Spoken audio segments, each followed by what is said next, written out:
మహిళా అధ్యక్షురాలు అయ్యి బెంగాల్లో 6,000 ఎకరాలు ఎవరి వారికి ఇచ్చింది. ఇప్పుడు ఒక మొగోడు మునగాడు నీ జాతీయ పార్టీ నువ్వు ఇవ్వచ్చు కదా తరిగినా అప్పుడేమో గట్టాడు ఇప్పుడు నోరా ప్యాక్ గవర్నమెంట్ది. సరే ఏదేం కానీ మేము మాత్రం ఈ భూములు వదిలిపెట్టాం. వాళ్ళు ఫినిషింగ్ చేసాక రాత్రి వరకు పీకేస్తాం, దుంతనే ఉంటాం. ఊకోలేదే ఊకో మేము. మా ఉద్యోగాలు మాకు ఇచ్చేదాకా మా ప్లాట్లు మాకు ఇచ్చేదాకా వాళ్ళు ఫినిషింగ్ చేసినా కానీ పీకేస్తాం, దుంతనే ఉంటాం. మేము మా పోరాటం మాత్రం ఆగదు సార్. పోరాటం ఎకరా పోతే ఎకరా గుట్ట భూమి సార్ ప్లాట్లు ఆడ 7,000 ప్లాట్లు చేసిర్రు. ఆ ప్లాట్లు ఇసలేరు. మా అన్న కొడుకున్నాడు, మేమున్నాం. మా ఇంట్లో అందరూ ఎంఏ బీడీ ఫీజు చేసి ఎంఏ బీడీ ఫీజు చేసిర్రు. ప్లాట్లు మీ భూమి మీకు కావాలి కంచి చేస్తారు. మొన్న సార్ మొన్న రద్దు చేస్తామన్నారు. ఎన్నికలప్పుడు వచ్చి పర్మిషన్ రద్దు అన్నారు. ఆ తీర్మానం మళ్ళీ వచ్చి మళ్ళీ వచ్చిండు మీ భూమి మీకే అన్నాడు. మేము రాగానే రద్దు చేస్తామన్నారు.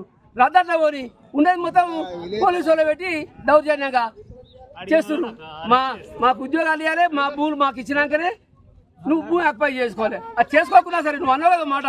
ఏది మీ బెంగాల్ ఇచ్చిర్రు 6,000 ఎకరాలు. అప్పుడున్న గవర్నమెంట్ కొనిపెడితే మమతా బెనర్జీ రాగానే ఎవరి భూమి వారికి ఇచ్చింది. ఒక ప్రాంతీయ పార్టీ ఉండి ఆడి మనిషి ఇస్తే నువ్వు ఒక మొగోడవు రోషమునోడవు జాతీయ పార్టీ నీకు గుద్ద దమ్ము లేదా? దమ్ము లేదా నీ తన దమ్ము లేదా? ఒక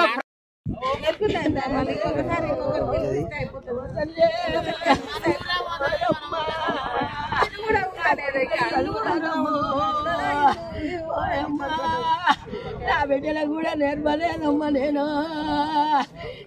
అమ్మా వదలగా పెట్టాము, అమ్మా ఇవాళగా పెట్టాము.